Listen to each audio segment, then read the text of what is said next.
சேலத்தில் கலவரத்தை உண்டாக்கிய பாமக எம்எல்ஏ அருளுக்கு எதிராக பாட்டாளி மக்கள் கட்சி சார்பில் வழக்கு தொடர உள்ளதாக அக்கட்சியின் பொருளாளர் திலகபாமா தெரிவித்துள்ளார்.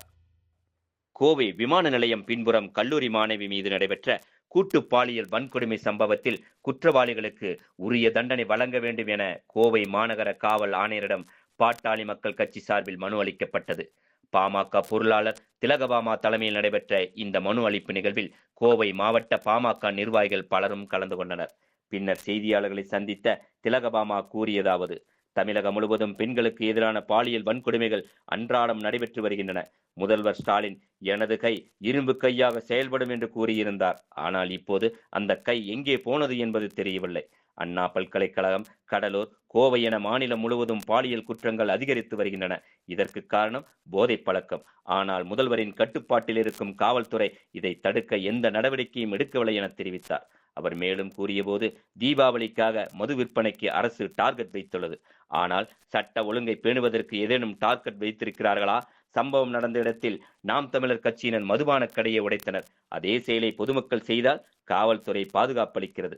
கரூர் சம்பவத்தில் சாரி கேட்பது போல் இந்த பெண்ணை அழைத்து முதல்வர் சாரி கேட்பாரா? குற்றவாளிகளை குடிநோயாளிகளாக மாற்றிய முதல்வர் ஸ்டாலின் சிறையில் அடைக்க வேண்டும் என கடும் விமர்சனம் செய்தார். அத்துடன் இன்றும் காலை 6 மணிக்கே மக்கள் சாலையோரத்தில் மது அருந்தி நிற்பதை நான் பார்க்கிறேன். இது காவல்துறைக்கு தெரியவில்லையா, முதல்வருக்கு தெரியவில்லையா என கேள்வி எழுப்பினார். பெண்களுக்கு பாதுகாப்பு இல்லாத நிலையில் தமிழக அரசு சட்ட ஒழுங்கை முழுமையாக இழந்துவிட்டதாக குற்றம் சாட்டிய திலகபாமா, பெண்கள் சுதந்திரமாக நடமாட முடியாத நிலை ஏற்பட்டுள்ளது. டாஸ்மாக் கடைகள் அனைத்தும் கட்டுப்பாடின்றி செயல்பட்டு வருகின்றன. தேர்தல் வாக்குறுதியில் டாஸ்மாக் எண்ணிக்கையை குறைப்பேன் என்று வாக்குறுதியை முதல்வர் நிறைவேற்றவில்லை. இதை பாட்டாளி மக்கள் கட்சி வன்மையாக கண்டிக்கிறது என தெரிவித்தார்.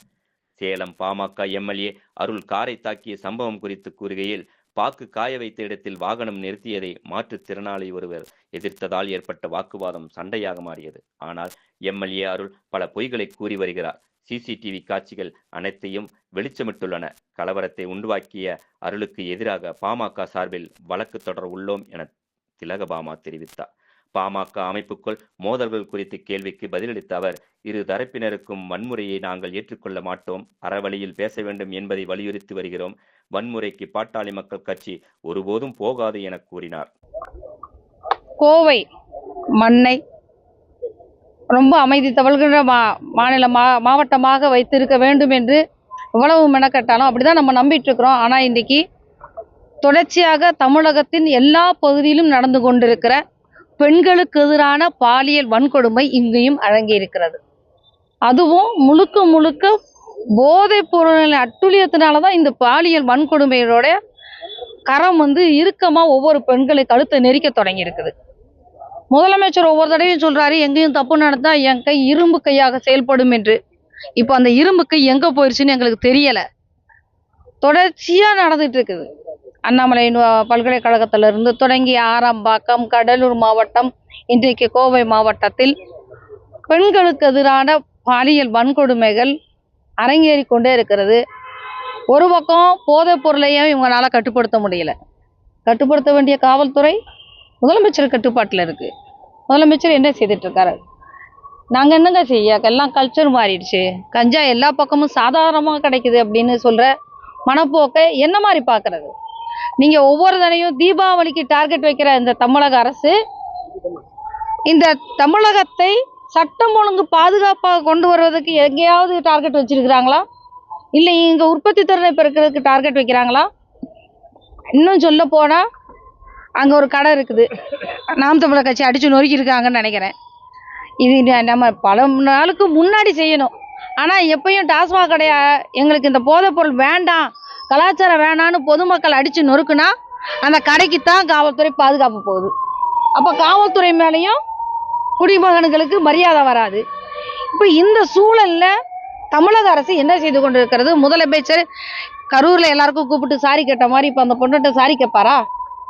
என்ன கேட்டா, காலில் சுட்டு பிடிபட்டவங்களை விட அவர்களை குடிநோயாளியாக மாற்றி இருக்கிற முதலமைச்சர் ஸ்டாலின் அவர்கள் தான் சிறைக்கு செல்ல வேண்டும். என்ன நினைச்சிட்டு இருக்கிறீங்க?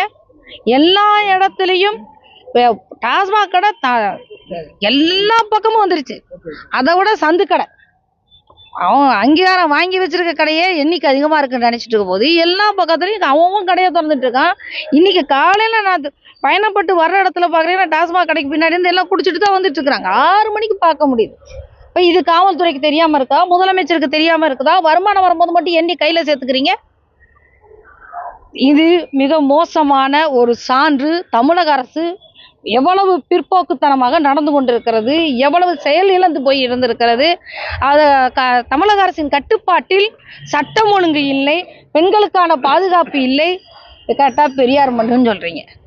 இந்த பெரியார் மண்ணுன்னு சொல்கிற நீங்கள் இதில் நீங்கள் யாருமே நடமாடக்கூட முடியலை பெண்கள். தமிழக அரசு உடனடியாக எல்லா பகுதியிலும் போதைப் பொருட்களை கட்டுக்குள் கொண்டு வர நடவடிக்கை எடுக்கணும், அறவே நிறுத்தணும். இன்னும் டாஸ்மாகின் எண்ணிக்கையை குறைப்பேன் என்று தேர்தல் வாக்குறுதியில் சொன்னதை இன்ன வரைக்கும் நிறைவேற்றலை. இன்னும் டார்கெட் வச்சு அதிகரித்து போயிட்டு இருக்கீங்க.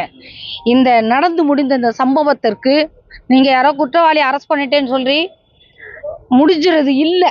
இந்த சம்பவத்தோட தீர்ப்பு அது இல்லை.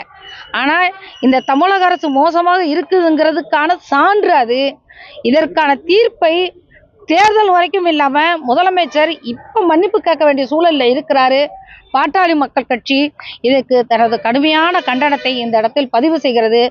டாஸ்மாக் கடைகளையும் போதைப்பொருள் உள்ள உலாவுறதையும் உடனடியாக தடுத்து நிறுத்த இந்த நாங்கள் கமிஷனரை பார்த்து இதை முதல் செய்யுங்க அப்படின்னு கேட்டிருக்கிறோம். இது பத்தாது, இப்போ எடுத்துருக்க நடவடிக்கை பத்தாது, முழுமையாக போதைப் பொருளை நிறுத்துறதுக்கு ஏற்பாடு செய்யுங்கன்னு கேட்டிருக்கிறோம். அதே போல சேலம் எம்எல்ஏ சேலம் அருள் யாரை தாக்கினார்னு முதல் சொல்லுங்க.